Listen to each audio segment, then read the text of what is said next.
Hola niños, muchas bendiciones. Bienvenidos a tu escuelita bíblica. ¿Sabes tú quién es Madián? ¿Cuál fue su origen? ¿Qué hacía el pueblo de Madián? ¿Qué pudo hacer este pueblo tan grande como para molestar al Señor y ordenarle a Moisés que lo destruyera? Quédate conmigo en este estudio de Números del capítulo 25 y el capítulo 31 y aprendamos juntos sobre la venganza del Señor.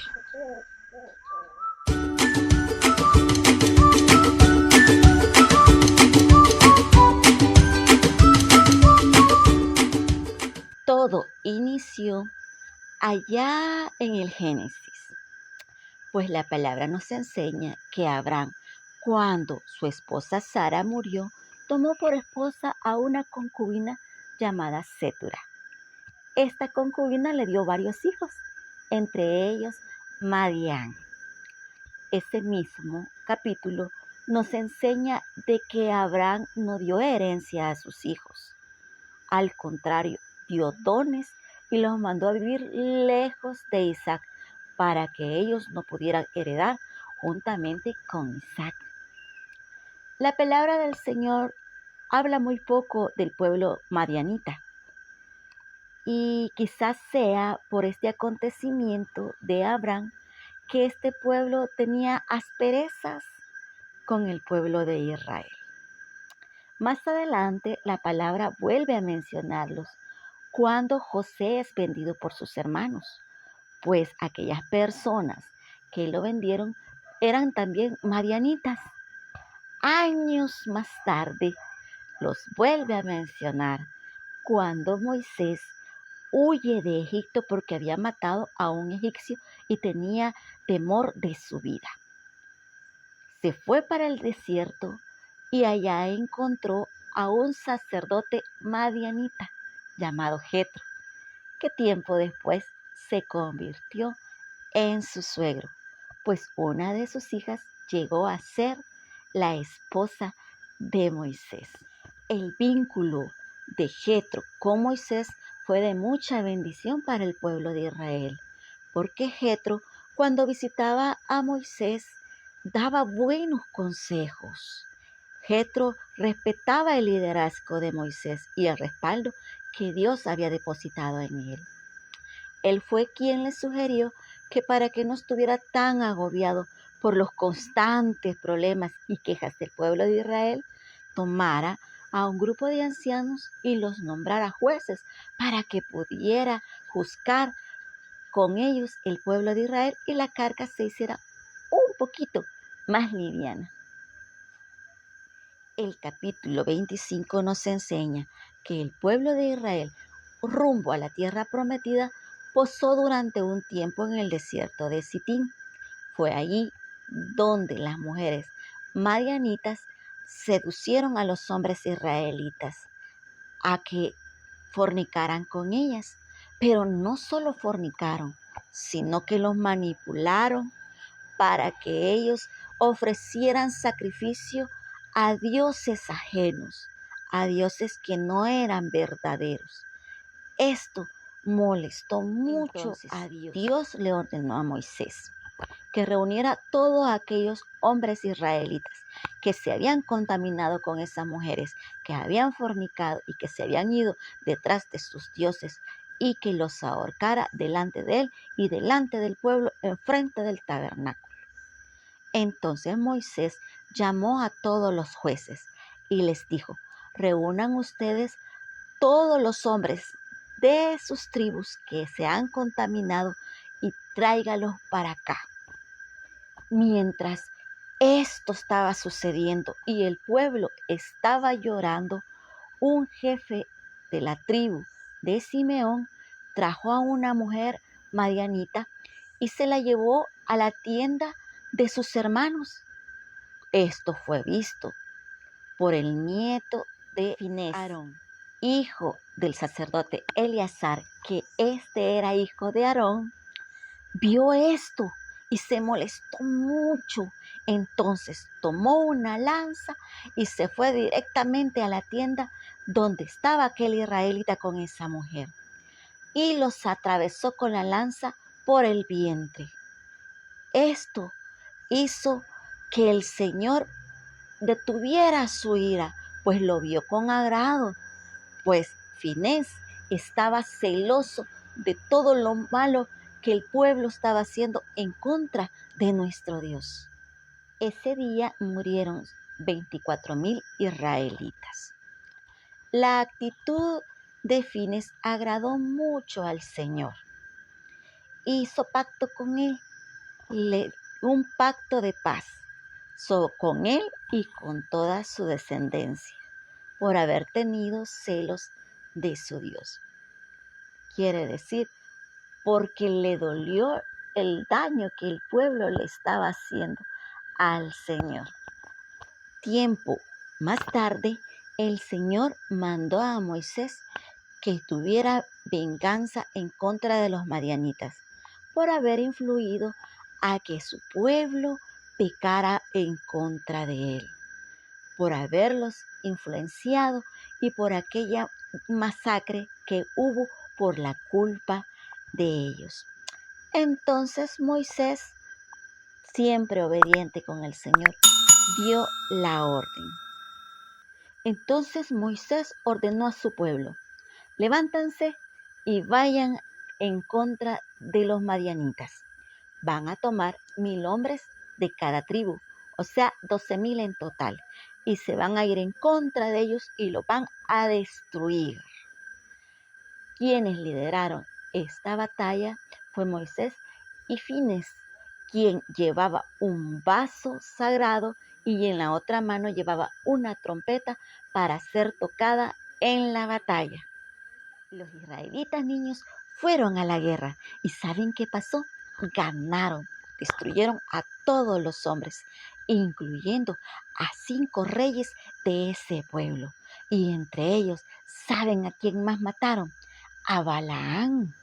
Sí, aquel profeta que habían contratado para maldecir al pueblo de Israel y que Dios nunca se lo permitió. ¿Se recuerdan de esa clase?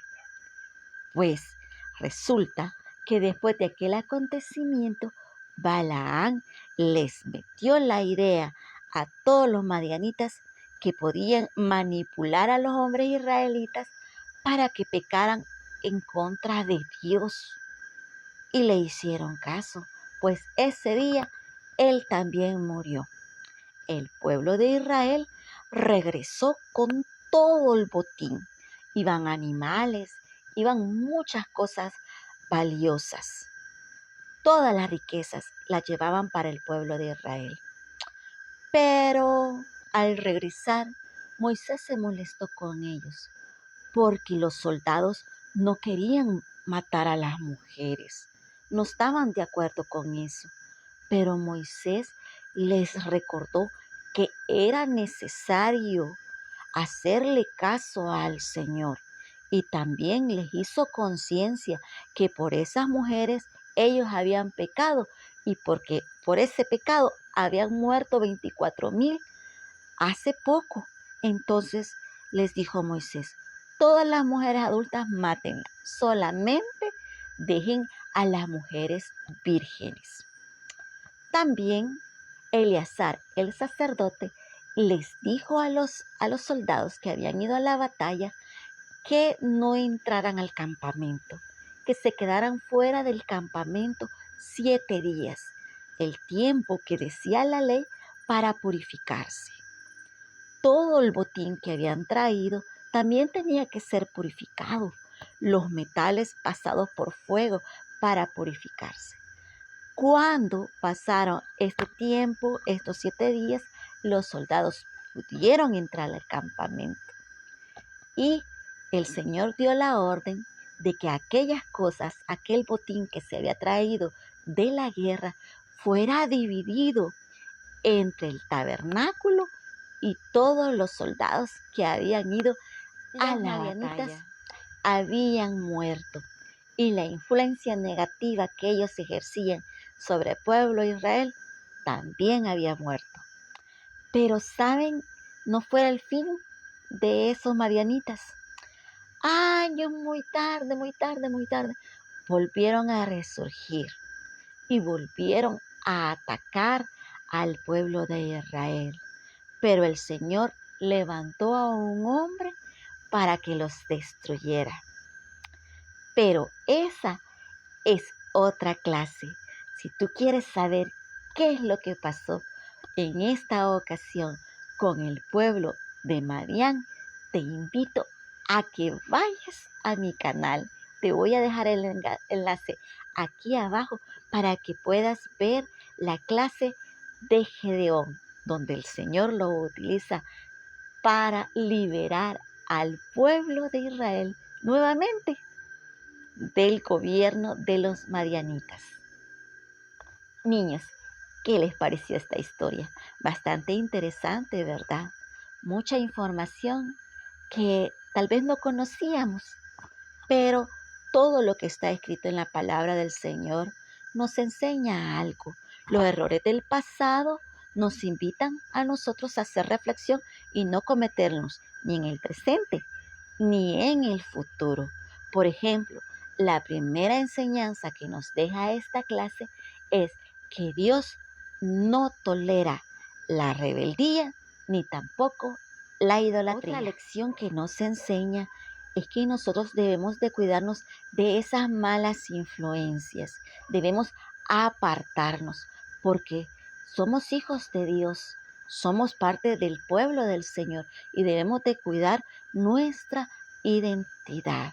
No podemos ser influenciados por las otras personas que nos invitan a hacer las cosas que ellos hacen, a cometer los errores y los pecados que ellos cometen. Nosotros somos diferentes, somos llamados a hacer la diferencia, a hacer luz en medio de las tinieblas. Otra lección, amado niño, es que nosotros debemos de ser fiel al Señor y a su mandato. Cuando el Señor da una orden, se hace como Él manda, porque Él es el que tiene el control de todo lo que pasa. Él es el que sabe lo que mejor nos conviene y por qué nos pide que hagamos las cosas que nos manda. Así que seamos fieles y respetemos la voluntad del Señor. Los madianitas es un ejemplo claro de un pueblo que está alejado del Señor. Y por esa razón también tienen que pagar las consecuencias de sus pecados. Cuando nosotros nos apartamos de la voluntad de Dios, cuando nosotros no hacemos lo que el Señor quiere que hagamos, vamos a tener consecuencias no muy gratas y tenemos que pagarlo. Dios nos perdona cuando nosotros cometemos un error y le pedimos perdón al Señor. Él nos perdona porque nos ama y porque es un Dios misericordioso. Pero las consecuencias de los errores que nosotros cometemos, tenemos que pagarlo porque actuamos como nosotros queremos.